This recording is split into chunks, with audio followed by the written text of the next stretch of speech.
গল্প অলৌকিক পর্ব ২, লেখা ইসরাত হাসান নিরু। ৭ দিনের মধ্যে মিলির সাথে আমার বিয়ে হয়ে গেল। মিলিকে নিয়ে উঠলাম আমার এক রুমের ছোট্ট বাসায়। বাসর রাতে মিলি আমাকে বলল, আপনি আমাকে বিয়ে করলেন, আপনার ভয় নাই? কিসের ভয়? এই যে আমার সাথে জিন থাকে, এটা জেনেও বিয়ে করলেন? এসব জিনভূত কখনো মানুষের সাথে থাকে না, এসব আমি বিশ্বাস করি না। হি হি। হাসছেন কেন? হাসির কিছু বলিনি। আমার সাথে কিন্তু আসলেই জিন আছে। আচ্ছা থাকুক, আপনার জিনকে, উনিও তো আমাদের সাথেই এ বাসাতে থাকবেন আজ থেকে। আমার সাথে আলাপ পরিচয় করিয়ে দেন। আপনি বিশ্বাস করলেন না, কিন্তু সবাই বিশ্বাস করে। এই পৃথিবীতে কোটি কোটি মানুষ এক একজন এক এক রকমের মতো বিশ্বাস রাখে। তাদের বিশ্বাস তো আর আমি বদলাতে পারবো না। আমার আগের স্বামী কিন্তু বিয়ের পরদিন মারা গেছে শুনেছি। কিভাবে মারা গেছে শুনবেন? এসব কথা থাক, আপনি এখন ঘুমান, ক্লান্ত দেখাচ্ছে আপনাকে। ঘরটা ভীষণ এলোমেলো, একটাই ঘর তো, রান্নাঘর সব এখানে। আপনার কষ্ট করে থাকতে হবে।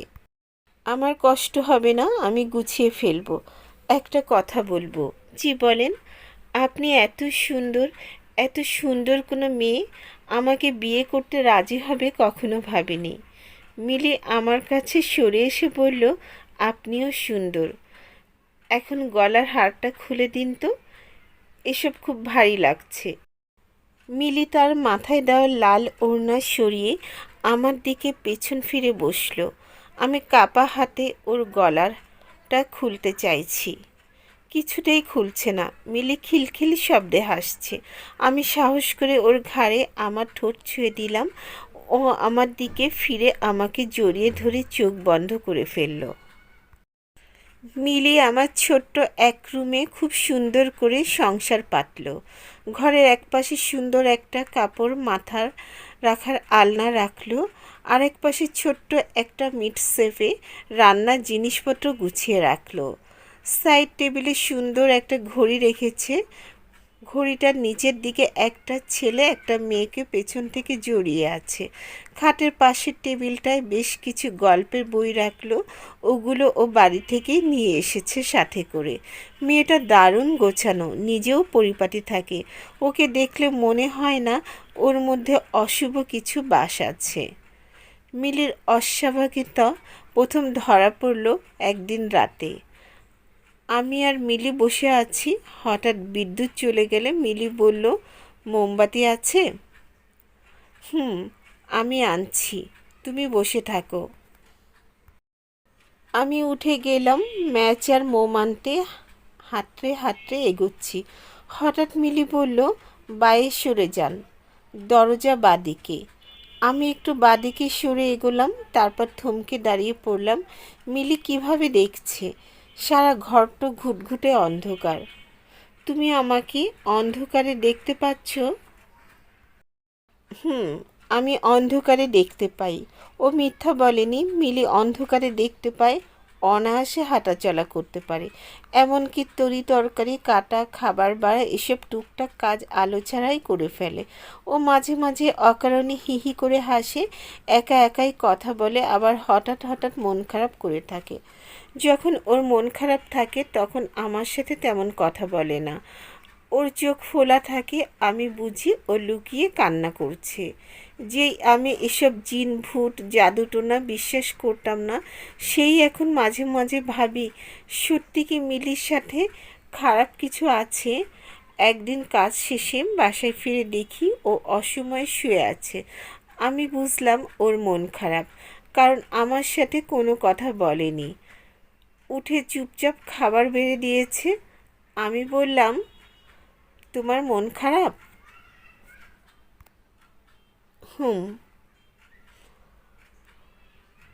আমাকে কারণটা বলা যায়? আপনি তো বিশ্বাস করবেন না। আচ্ছা বলো, বিশ্বাস করব। মিলে আগ্রহ নিয়ে পা গুছিয়ে আরাম করে বসলো, যেন কোনো মজার রূপকথার গল্প বলবে। আমার না একটা অদ্ভুত ক্ষমতা আছে, আমি মাঝে মাঝে মানুষের অতীতের বিশেষ কোনো ঘটনা বলতে পারি। কিভাবে পারো? তোমার সাথে থাকা জিন বলে দেয়। হি হি হি। আচ্ছা, হাসব না। শোনেন, জাফর লোকটা কিভাবে মারা গেল বলি। আমি আজ আর না করলাম না। আচ্ছা বলো। মিলি এমনভাবে বলছে যেন খুব স্বাভাবিক কোনো ঘটনা। লোকটা বাসর রাতে ঘরে ঢুকে দরজা বন্ধ করে সোজা এসে আমাকে জড়িয়ে ধরল।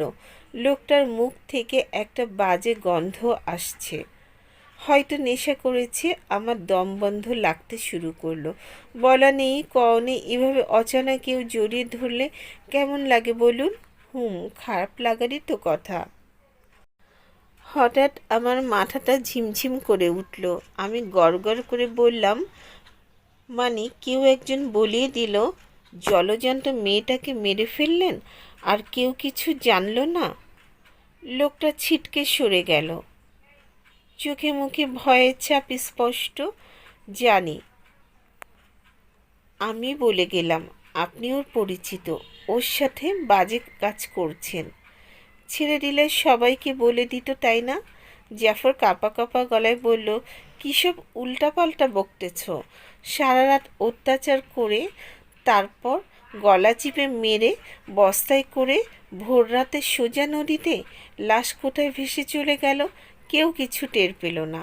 জাফর দাঁড়িয়ে টেবিলে রাখা জগ থেকে পানি ঢেলে খেলো। তারপর বিস্তারিত চোখে আমার দিকে তাকিয়ে থাকলো। এত বছর আগের ঘটনা আমি কিভাবে হরহর করে বলে দিচ্ছি তাই ভেবে ঘামতে শুরু করলো। ভয়ার্ত কণ্ঠে বলল, আজকে আমাদের বাসর রাত, আর তুমি ভয় দেখাইতেছ কেন? আমি হি হি করে হেসে বললাম, ঘটনা তো সত্যি কিনা বলেন। তোমার মাথায় গন্ডগোল আছে। তারপর বাইরে চলে গেল। কিছুক্ষণ পর বাইরে হইচই কান্নাকাটি। জাফর স্ট্রোক করেছে। আমি দীর্ঘক্ষণ ফেলে বললাম, এসব বলে তুমি কি মজা পাও মিলি? জাফর লোকটার হয়তো প্রেশার হাই ছিল, বিয়ে বাড়ির টেনশন, রিচ ফুড খাওয়া, তার উপরে নেশা করা, এসব কারণে স্ট্রোক করেছিল। মিলি আহত চোখে তাকালো। আপনি বিশ্বাস করেন নাই, তাই না? হ্যাঁ, মিলি আর ওসব বলেনি, কিন্তু আমি কিভাবে যেন এই বিষয়টা মাথা থেকে সরাতে পারলাম না। মিলিকে আমার একটু একটু ভয় লাগতে শুরু করলো। ও যখন আমার চোখের দিকে তাকিয়ে কিছু খোঁজে আমার ভয় করে। আমি মনে প্রাণে বলতে থাকি, মিলি যেন আমার অতীত বলতে না পারে। ওকে আমি আর ভয় পেতে চাই না। বিয়ের 6 মাসের মাথায় সুখবর পেলাম, মিলি মা হতে চলেছে। খুশিতে আমার চোখে পানি চলে আসলো। কেউ না থাকা আমার একজন রক্তের কেউ আসবে, আমার সন্তান। মিলির প্রতি আমার ভীষণ খেয়াল রাখতে হয়। ও খুব অনিয়ম করে। একা একা থাকতে খারাপ লাগে ওর। একদিন আমার শ্বশুর এসে মিলিকে নিয়ে গেল। এ সময় নাকি মেয়েদের মায়ের কাছে থাকতে হয়। নিয়মিত চেক আপ করাও হলো। ডাক্তার বললেন সব কিছু স্বাভাবিক আছে, কিন্তু মিলির ব্যথা উঠল ডেটের 1.5 মাস আগেই। প্রচণ্ড ব্যথা হলো সারা রাত, কিন্তু নর্মাল ডেলিভারি হলো না। কী সব জটিলতা দেখা দিল। শেষে ডাক্তার সিদ্ধান্ত নিলেন সিজার করার। অপারেশন থিয়েটারে ঢোকার আগে মিলি আমাকে ডেকে বলল, আপনার কোনো দোষ নেই, বাচ্চাটা দৌড়ে আপনার বাইকের সামনে চলে আসছিল, আপনি নিজেকে অপরাধী ভাববেন না। আমি কেঁপে উঠলাম। সেই কলেজ জীবনের ঘটনা। মামার বাইক নিয়ে বাজারে গেছি। মামির একটা ওষুধ গ্রামের ওষুধের দোকানে পাচ্ছি না, তাই মামা আর বাইক নিয়ে উপজেলায় পাঠালেন। মামা দোকানে ব্যস্ত। ওষুধ নিয়ে ফেরার সাথে বকখালির মোড়ে গাড়ি ঘুরিয়েছি। মাত্র একটা 5 বছরের বাচ্চা হুট করে দৌড়ে দিয়ে এসে পড়ল বাইকের সামনে। তারপর ছিটকে একপাশে পড়ে গেল।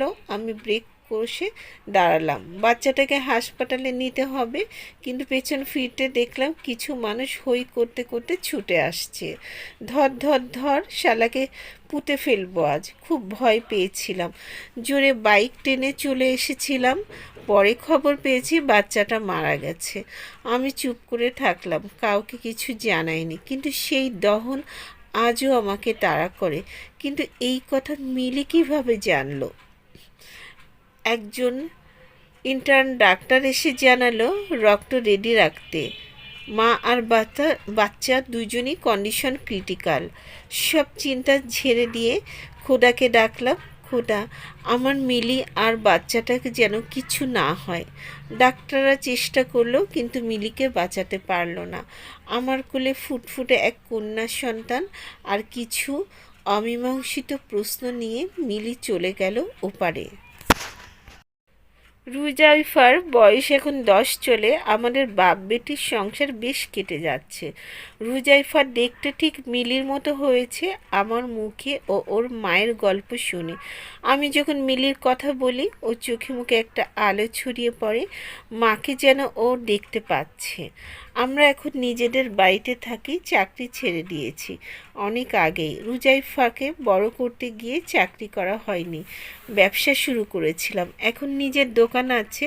রুজাইফাকে ওর মামা মামি নিজেদের কাছে রাখতে চেয়েছিল, কিন্তু ওকে ছাড়া আমি বাঁচব কীভাবে, তাই নিজেই ওকে লালন পালন করেছি। কয়েকদিন হয় আমাদের পাশের ফ্ল্যাটে নতুন এক পরিবার উঠেছে। সেখানে প্রায় দিন একটা বাচ্চা ছেলে চিৎকার করে কাঁদতে থাকে আর বলে, আমাকে ছেড়ে দাও, আর মেরো না, আর ভুল করব না। খোঁজ নিয়ে জানলাম ছেলেটার নিজের মা নেই। 4-5 বছর বয়স হবে, বাবা আবার বিয়ে করেছে। সৎমা ছেলেটাকে 2 চোখে দেখতে পারে না। রোজ রোজ কান্না শুনে ভীষণ মায়া হয়। একদিন বাইরের লোকটার দেখা পেয়ে বলেই ফেললাম, এতটুকু একটা ছেলেকে আপনার ওয়াইফ এভাবে পেটায়, এটা তো ঠিক না। লোকটা চটে উঠল, আরে মশাই, এটা আমার পারিবারিক বিষয়, আপনি কথা বলার কে? মা ছেলেকে শাসন করে না, সৎমা বলেই খারাপ লাগছে? নিজের মা হলে কেউ কিছু বলতো না। আর কি বলবো, মন খারাপ হয়ে গেল। আহারে বাচ্চা ছেলেটা। একদিন বাজার করে ফিরছি, রুজাইফাও আছে। বাসায় ঢুকতে যাব, দেখলাম সিঁড়ির গোড়ায় ছেলেটা মলিন মুখে দাঁড়িয়ে আছে। রুজাইফাকে চকলেট কিনে দিয়েছিলাম। ও ছেলেটাকে বলল, চকলেট খাবে? আরে নাও, কিছু হবে না।